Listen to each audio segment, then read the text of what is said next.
Informasi lainnya, Tribuners, kawasan pasar terbengkalai di Masohi dijadikan lokasi pembuangan sampah.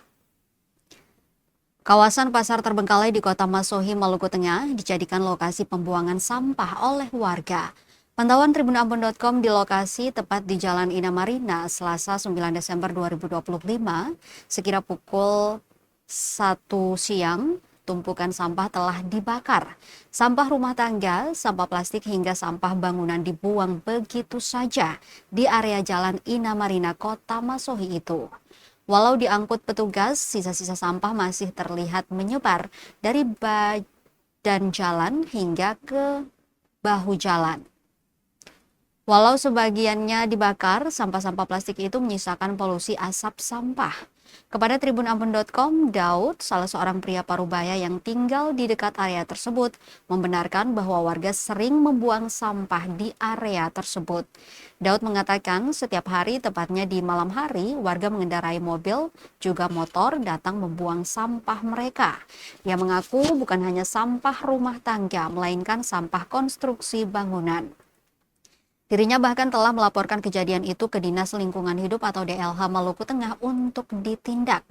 Dikatakan juga bahwa setiap harinya petugas kebersihan datang mengangkut sampah, kemudian sisanya langsung dibakar.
Download Tribun X sekarang, menghadirkan lokal menjadi Indonesia.